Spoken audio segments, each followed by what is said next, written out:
Welcome back to Vintage Super League. I am Paul Rietzel, joined by the wonderkind Oliver II, who just put me out to pasture. Congrats, Oliver! Dominant win. Thank you. My draws were very good that game. Fortune is definitely on my side. We were just talking off camera for a second that I had one decision point basically during the entire match, and that was in game 2. Whether to go for the big time twister turn 1, which wins a very high percentage against non-force of will hands, or to just play Library of Alexandria and say go. Did you happen to have Wasteland in your opening hand? No, I did not. If I remember correctly, it was just a one-lander, but I had a bunch of cantrips and whatnot. Okay, well that would have been interesting. So I took the higher variance, higher upside play, and it didn't work out, and you didn't make any missteps. So Mentor, as we found, and I know that you're relatively new to the vintage scene, but Mentor is a very consistent and unforgiving deck with both a high power level and a very high floor for its draws, and certainly we saw its power there. How did you decide to play Mentor? I actually just asked LSV for a vintage list when I first played in the play-in tournaments, and he just gave me a list similar to what I played today, and I liked it a lot. It reminds me a lot of Cobblade, which I used to play a lot of. I really enjoyed that deck, and I think the power level is like a vintage Cobblade, honestly. So your method to beat this group of washed up pros was to ask another washed up pro what he would play in the tournament. That's the strategy. Yeah, I don't know if you could call 3 Pro Tour top 8s in a row washed up, but I guess at the moment. No, I'm joking, of course. So yeah.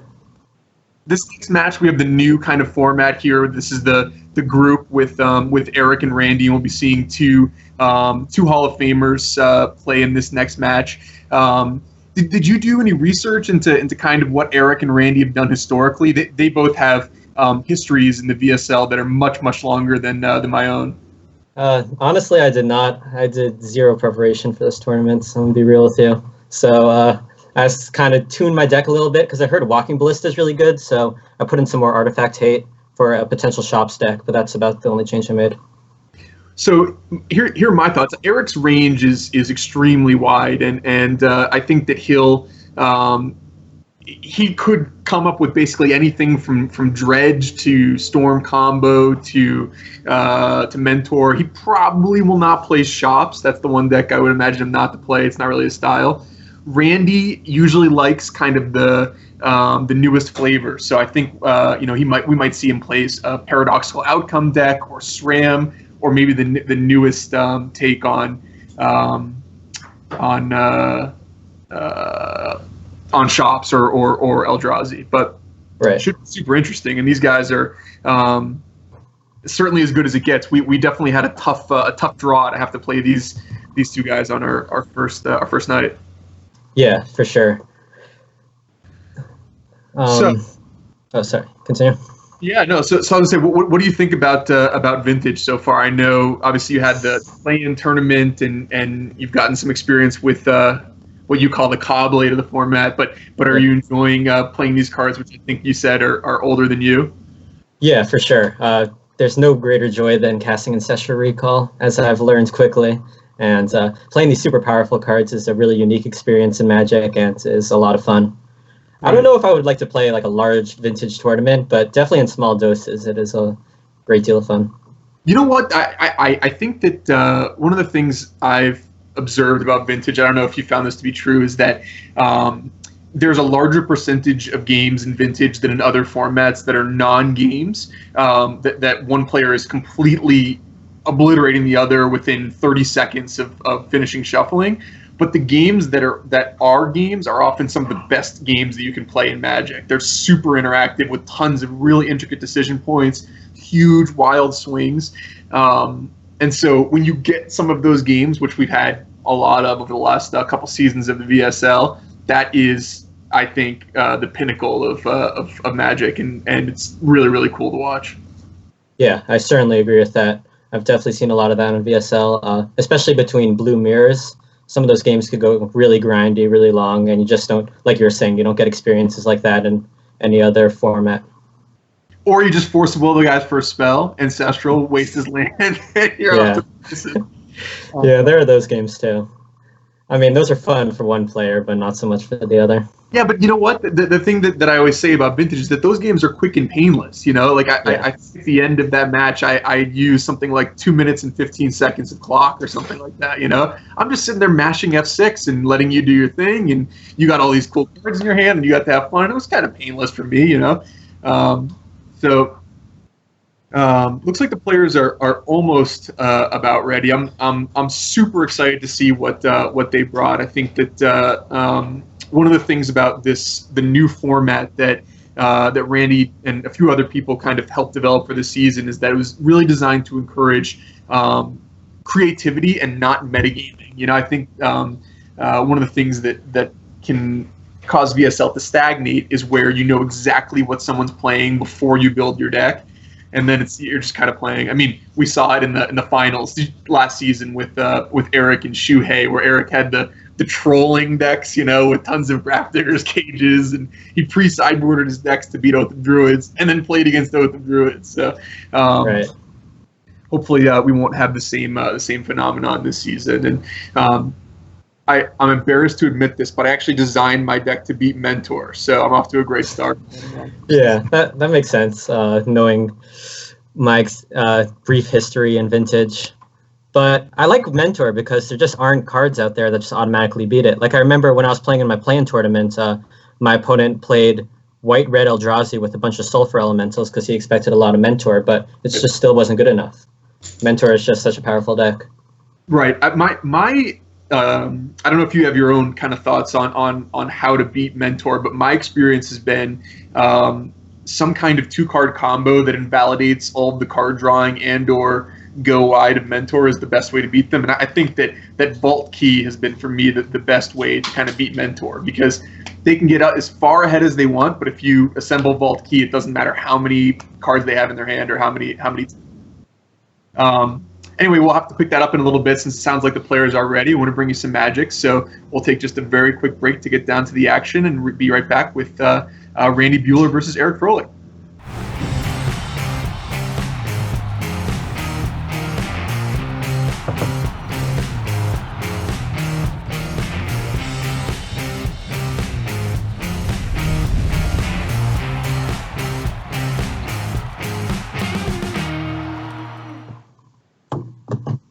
And welcome back, as promised, Randy Buehler and Eric Froehlich. And my one prediction, Eric Froehlich will not show up with a workshop deck, is dead wrong. Yeah, you were half right, though. I did, however, correctly guess that Randy's playing Paradoxical Storm. Looks like Ephro's on the play. What do you think about his opening very shiny hand? Jeez, I do not recognize some of those cards because they are masterpieces. They got back. Okay. This hand seems really good for the matchup. I wouldn't say it's a great hand in general, but for this matchup, you can't really ask for much more. Yeah, I mean, this is one of the things about Ravager Shops is that he has some sphere effects and he's got some threats, and I think that he's going to just kind of have to hope that's good enough. His pressure, obviously, is extremely minimal. So yeah. It looks like Randy had already kind of kept his opening hand, so he'll be on the play. It's a huge advantage. Yeah, Randy's hand looks fantastic. He just naturally drew the one Tolarian Academy, which is one of the power cards of the deck, and also has a recall, which never hurts. Yeah, he did mulligan in the sense of having a defense grid in a matchup in which it does nothing, but I guess with Tolarian Academy it might as well be a land. Yeah, and also with Mox Opal. So it basically produces mana, even though it literally says nothing on the card. Right. So he's going to probe Eric's hand and see that Eric has access to a turn 1 sphere effect, but yeah, I don't think Randy cares about a sphere effect at this point. He just can produce a lot of mana. So, but he does need to find an action card. Right now his hand doesn't really do much. I guess he could hardcast Colossus. I don't know how far he is off of that. Maybe if he's able to untap the mana vault, he could get enough mana too. Well, Academy makes 6 mana pretty quickly, yeah. Yeah, so I'm pretty sure he could easily cast it, and that could probably just run away with the game. Yeah. Yeah, this seems great. I don't know if Eric has any answers to that. I doubt it, coming from a Colas deck without Swords to Plowshares. Yeah, this is one of the things that we've seen about shops decks and Eldrazi decks as well in Vintage is that sometimes when they're on the play and they have a good draw, they just seem so incredibly unbeatable. And sometimes on the draw, you look at their cards and none of them seem to have any impact on gameplay whatsoever. And this is going to be one of those games for Eric. It looks like, barring a pretty incredible sequence of events. Yeah, I'm just not sure what he could do at this point. Yeah, but like you're saying, if Eric had been on the play this game, it would be a completely different game with him being able to play a turn 1 sphere effect and kind of stifle Randy's ability to produce a ton of mana early. And Randy here is, I think, lucky that he had another land, so he didn't have to play his Tolarian Academy and expose it to Wasteland on turn 1, because that would have really prevented him from being able to do a lot this game as well. Right. What do you think about Eric's decision to play out the Wasteland on turn 1 and let Randy know that he has it? Because he could have just played the Mistress Factory and accomplished the same thing without revealing the fact that he had Wastelands. Well, you got probed on turn 1, so... Oh, right. Yeah, I forgot about that. Yeah. Ignore me. He's hiding the information. Yeah. Yeah, no, that makes total sense then. Ooh, memory jar. I think Randy has enough mana this turn to just cast the Colossus, right? 6, 7, 8, 9, 10, 12. Yeah, he's got 12 mana. Oh, no, with the Opal. The Opal's been revoked, so he actually only has 11 mana. Is it 11 or 12? 1, 2, 3, 4, 5. Yeah, it's just 11 mana. And is Colossus 12 or 11? I don't know. Yeah, I'm pretty sure it's 12. The original one was 11, I'm pretty sure. So if you're Randy, do you crack this 6, 8, 10? Yeah, he's 11. Do you crack this jar then? I think it's just riskier too. Like, what could possibly go wrong for him on Eric's next turn that he won't be able to? I guess he could play like another 2 sphere effects or something. I don't know. It just seems like the likelihood of him losing because he gets a bad 7 cards is way less likely than him losing if he just sits on the Colossus. Well, he's going to get his Academy wasted now. He's exposed his Academy. Yeah, that's true. Yeah. That's true. Yeah, so I guess he doesn't have a choice at this point. Now he's kind of forced himself into it at this point. Yeah. Maybe he just didn't count it at first and just thought he had enough. And he clean whiffed on this jar. Yeah, like I was saying. This could go poorly. Although, I guess he did get a lot of mana, so even if Eric wastes him, he still might have enough to play the Colossus. This is actually, it's a great point. I mean, he somehow he's gonna not even use his Tolarian Academy, which was potentially going to produce as much as 13 mana over the course of 2 turns. He's going to get it wasted without producing a single mana, and he's still probably going to be able to cast a Blightsteel Colossus hard cast on turn 3. Yeah, this is pretty insane. Through a Revoker, a Wasteland, and potential Spear Effect. He could bounce the Revoker and make Eric discard it end a turn due to the Memory Jar. So it's basically just a hard removal spell here. Yeah, I don't know if that's better than Imprinting? Yeah, that sounds better. No, well, it basically produces a mana because he gets his Mox Opals back. Right. It's either way it gets him 1 mana, and this way he can threat off the board. So I agree. Yeah, exactly. Okay. Even though the jar didn't straight up win the game, it still was very good there. 1, 2, 3. Eric, Randy a ton of mana. Yeah, so he's going to have to spend a turn to untap this vault, assuming that he for Wastelands the Tolarian Academy, but still, in a commanding position. And of course, a ton of amazing draws that Randy could have in the interim. He could just draw a Paradoxical Outcome and win the game on the spot. Yeah. There's also a non-zero chance that Eric just wouldn't Wasteland him there. I don't think it would be correct, but Randy just has so much mana. Like, 1 mana for Eric might be more important than just letting Randy have all that extra mana. That's a good point. He's maybe a bit constrained on blue mana, possibly. No, I guess with the Opal, he's not. Interesting decision. Obviously, Ifra has no way of knowing that Randy's hand is Blightsteel Colossus. So. Yeah. It worked out a lot better for Eric here, but it's definitely something to think about. Yeah, this is an issue that we brought up in the beginning, though, is that Eric just doesn't have that much pressure to put on Randy. So even though Randy spent a lot of turns doing nothing, Eric just has nothing to punish him for that. The funny thing is that Randy has exactly 12 mana. Wow.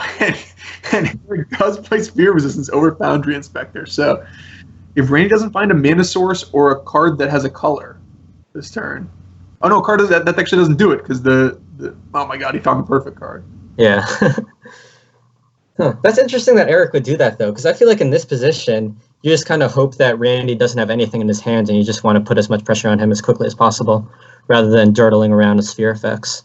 You know what, though? I wonder, a few turns ago, Randy did the same thing that he's doing right now, which is that he produced all of the mana. Oh, yeah, that's true. That's a good I wonder point. if Eric picked up on that and thought, oh, I wonder what it is that he's tapping all this mana for. Yeah, that's definitely a thing that Eric could have considered and would be correct in that assessment. Classic Magic Online tell. Yeah. Have Magic Online count all the mana for you, realize you don't have enough, and your opponent knows what's going on. But then Not a big deal. Magic Online provides you with the Black Lotus. Yeah. And we'll be seeing because of Randy's Mana Crypt, Eric may not concede this game. Nope, he's going to concede right away. Yeah, I just feel like there's no way for Eric to deal enough damage at that point. So Randy gets to remove the useless defense grids, and looks like he's going to bring in... Probably empty the Warrens, I assume, right? Well, it looked like at least a basic land and some other land. And Yeah. Call, obviously one of the best cards you can possibly have against a workshop deck. Randy or Eric removed Hangerback Walkers, I think. I can't see what he brought in, but something else nasty. Eric really trolling the universe here with all these inventions or masterpieces. Yeah, for sure. Absolutely. They're not easy to identify. No. Is that a Jester's Cap? Oh, I love that. I don't even know what that card does. Jester's Cap, if you were 11 in 1996, like I was the greatest card ever created. It allows you to search your opponent's library for 3 cards and exile them from the game. So if your opponent's light on win conditions, it can literally just win the game on its own. And since back in the day, removing a card from your deck was about the most powerful effect we could imagine. So yeah, wow, that's insane in this matchup. Eric definitely came prepared for potential Storm shenanigans. Yep. And, obviously, Ravager shops, if you're new to Vintage, this will be news for you, but Vintage long-time players will know Ravager shops is generally considered to be a favored deck against Paradoxical Storm. It's extremely favored when it gets to go first. Tons of ways to get disruption on the board quickly. Eric can see with Mishra's Workshop, Thorn, a Trinisphere. Yeah, Eric's hand is insane. I'll be very surprised if he does not win this game, just based off the opening hands. Well, Randy has the right kind of weapons to beat this, which is Black Lotus and Hurkyl's Recall. The question is Eric going to stay a step ahead of them the entire time? And I think that turn 1 Trinisphere usually allows you to do that. Yeah, this is another example of this game could be entirely different if Randy just got to go first instead of Eric. But since Eric was on the play, he just gets to be 1 mana ahead, or 1 land drop ahead this whole game. Yeah. It's funny, you look at Randy's hand, you think, okay, the Ancient Tomb will get him to 3 mana, so we can get out of the Trinisphere, but nope, there's going to be another sphere effect that's going to come down beforehand, and then you think, okay, well, he needs to find 1 more land, but we see Eric has Strip Mine. So Eric elects to just get the cap out here right now, which is going to give Randy a 1-turn window to resolve a spell, which I assume will be Black Lotus. Well, he could just recall Eric and then be able to play all of his artifact mana. Oh wow, 1, 2, 3. Oh yeah, that's way better. I don't know if it's going to end up. This Preordained's going to have to do some have to work overtime to find him some action in addition to that. But certainly if he saw Eric's hand and saw the Thorn and the Tangle Wire, he would take that line since he may not get another opportunity. Yeah, I definitely assume Randy's going to go for it in this situation. I think it just gives him the best chance of winning this game since Eric's hand is so good and so easy to rebuild after this recall. So do you probe here first, or do you preordain first? You probe first to get a card. Yeah, right? Yeah. I would probe first.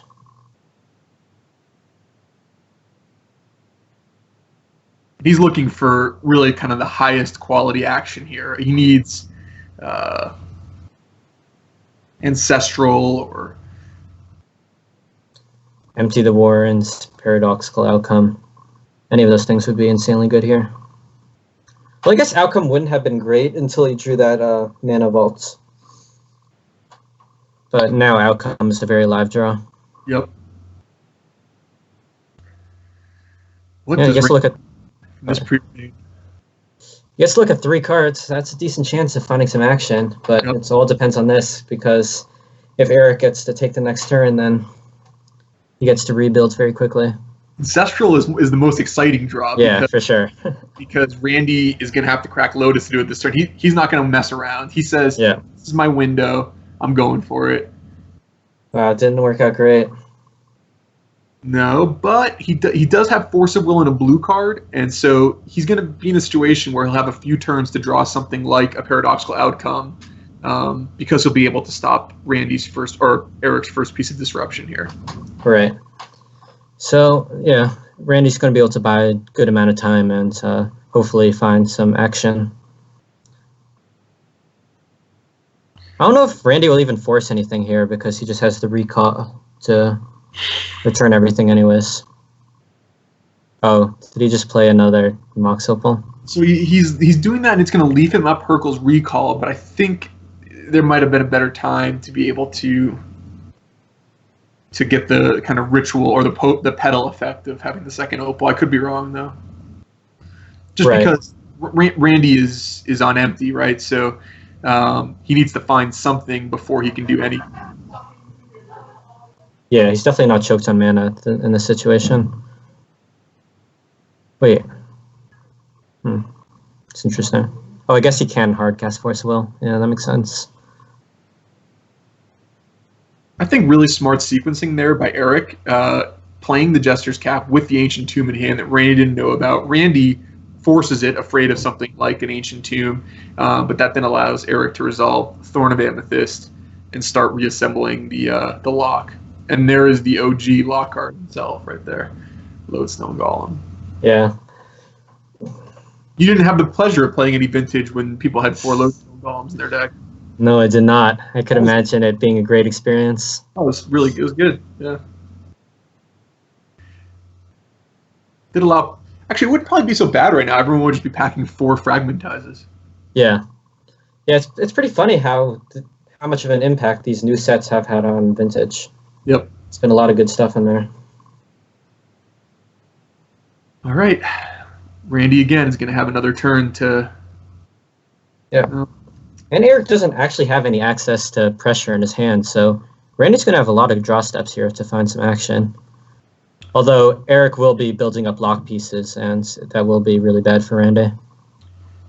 You notice that Eric left Duplicant in his deck, I guess, scarred by all the poison that he took game 1. Is that?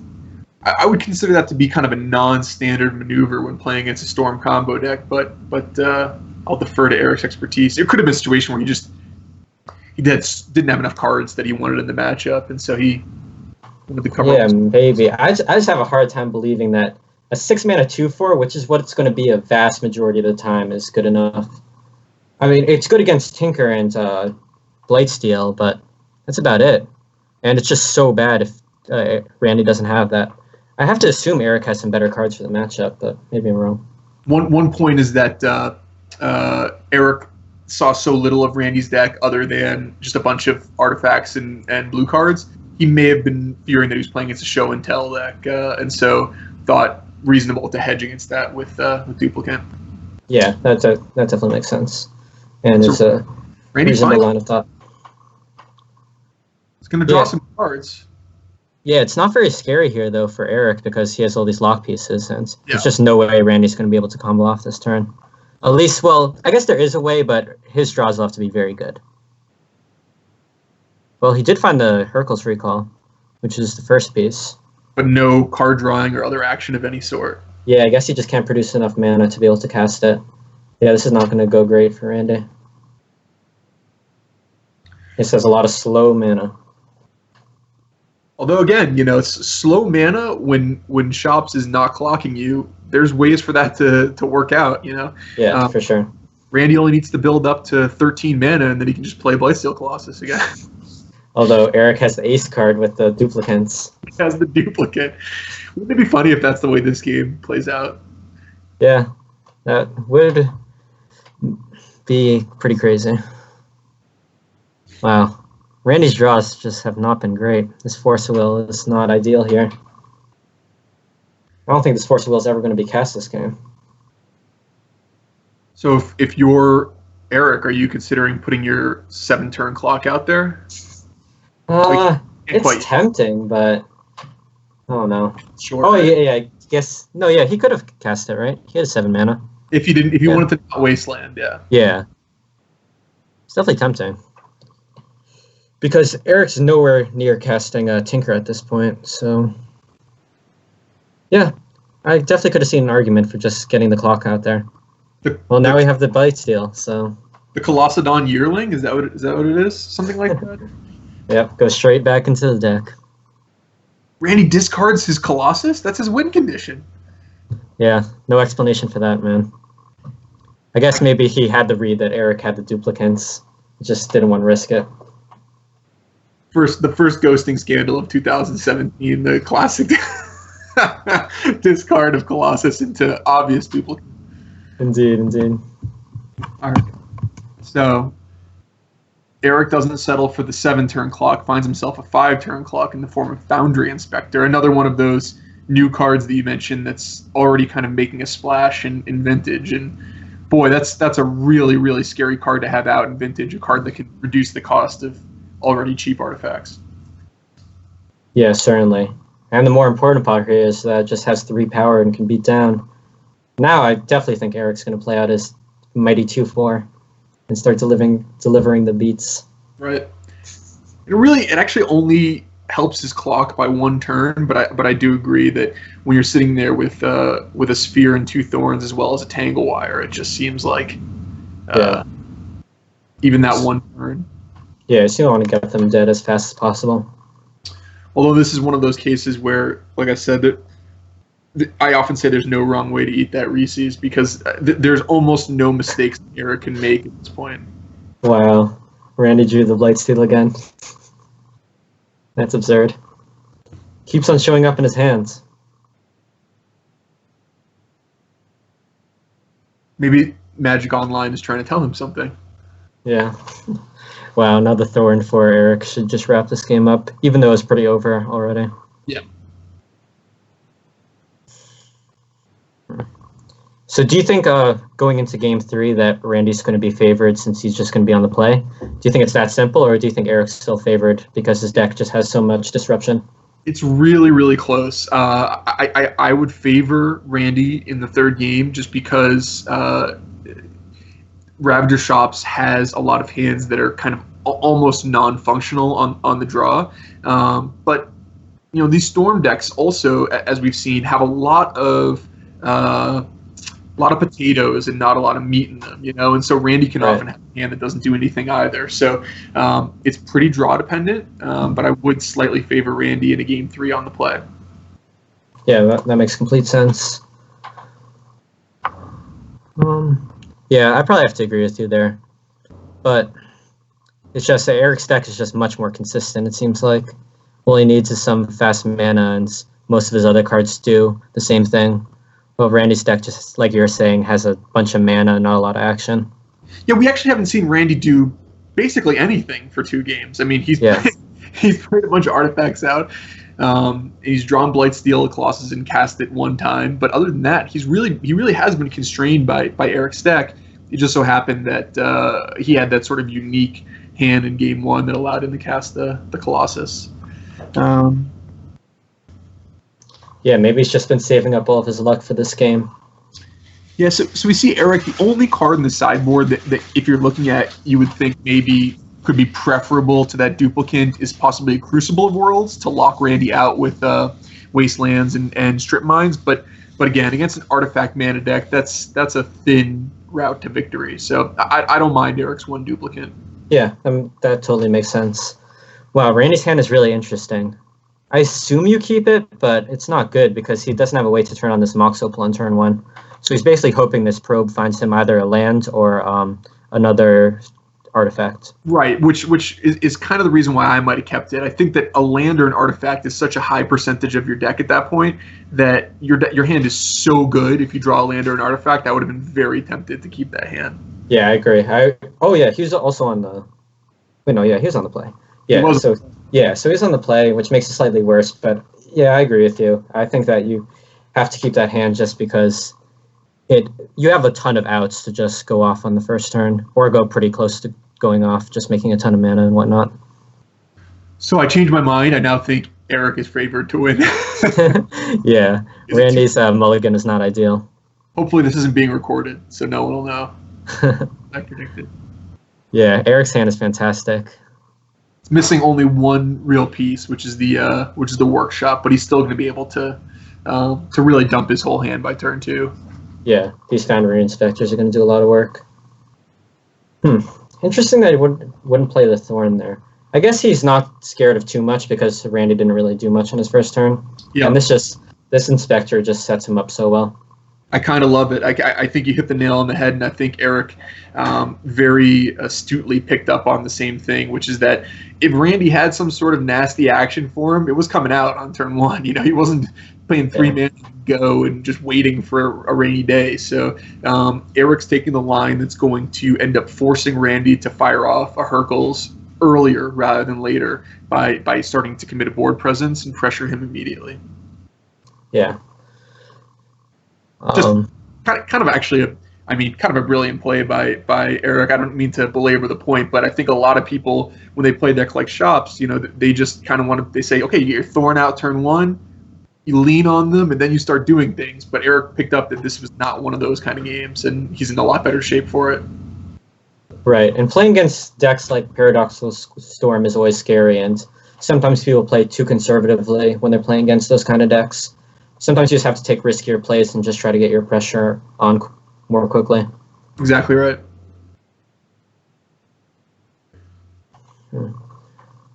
Yeah, so...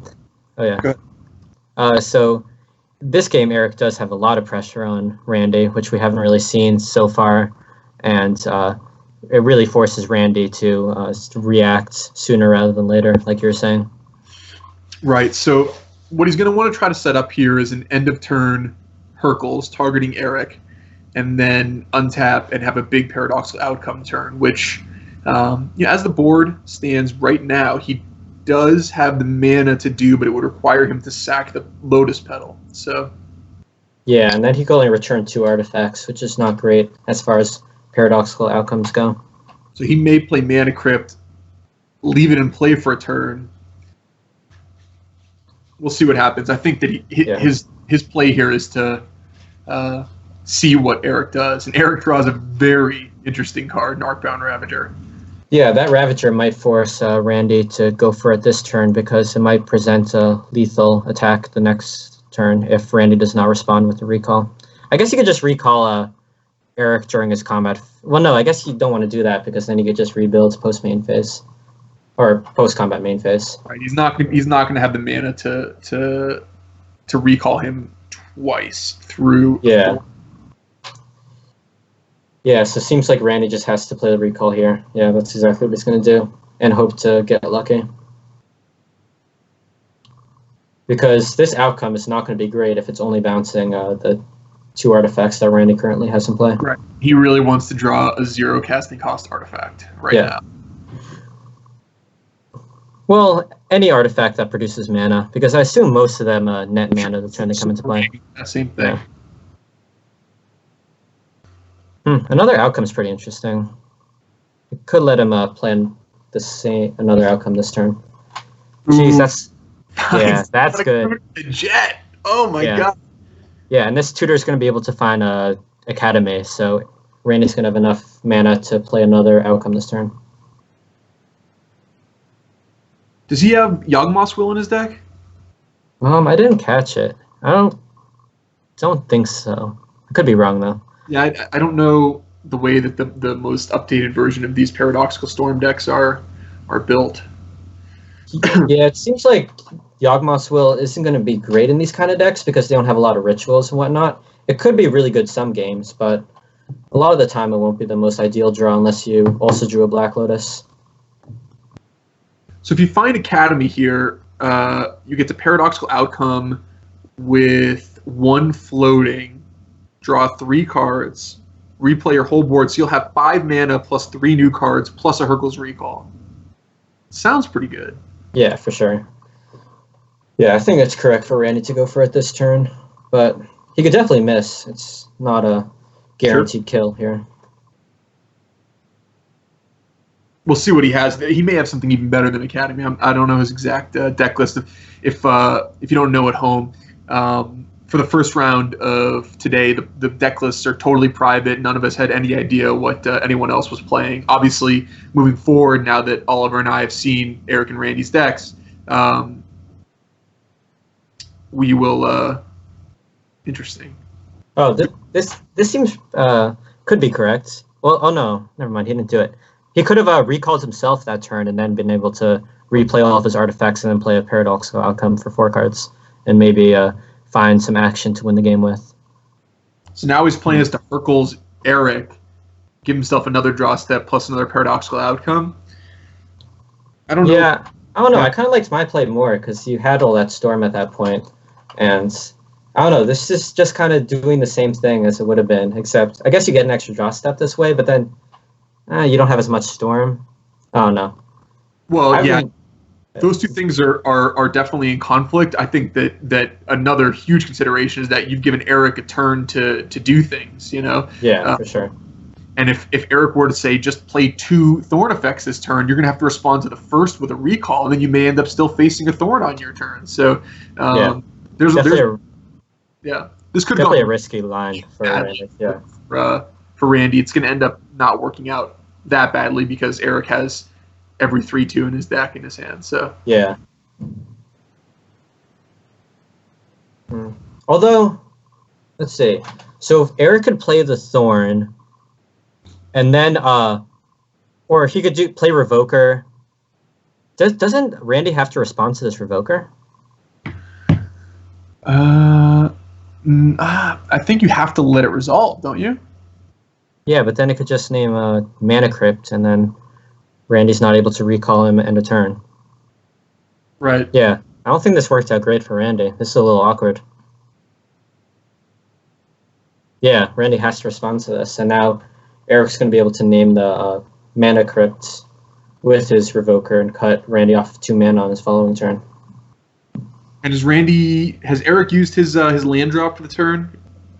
He played Mission. I think so. I do not believe so, because has Randy... he played Workshop? Okay. Okay, so then... Oh, yeah. Because of he played Wasteland that one turn.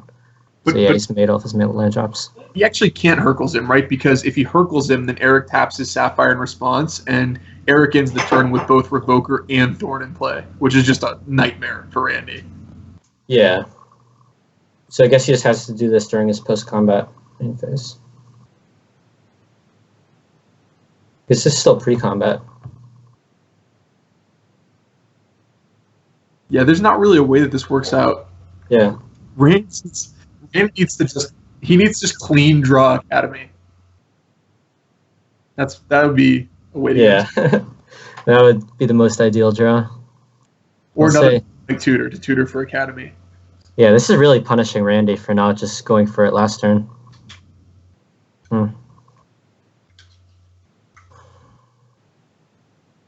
Wait. Oh, okay. Huh, that's a little weird that Eric would play the Ravager pre-combat rather than just waiting post-combat. With Randy having the 3 mana floating there? Yeah, exactly. Force Randy, yeah. I mean, is there any reason to play a pre-combat? I'm sure that there is. When you ask that question in Vintage, yeah, for sure. Answer, you know, I've had egg on my face a lot by saying there's absolutely no way that would ever work, and then it turns out that someone was just doing something 3 turns ahead of my thought process. So right, maybe.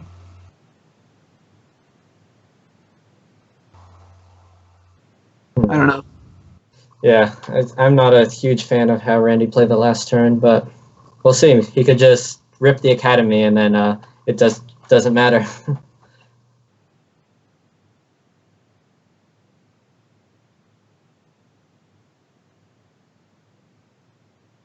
Yeah, so here Eric must be passing priority, and Randy's just thinking about whether he wants to Hercules. Yeah, and he just can't Hercules at this point. Really awkward.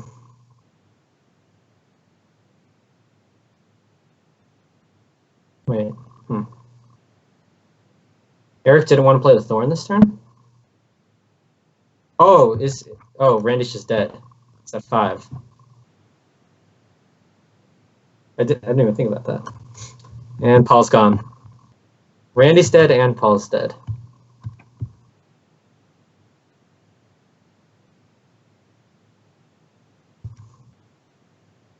Huh.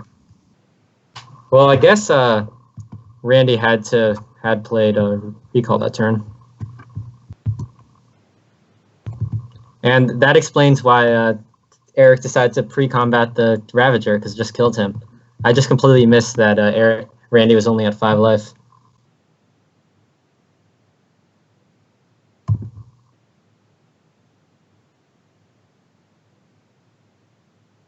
Okay, we're going to cut to ads, take a quick break here. See you guys later.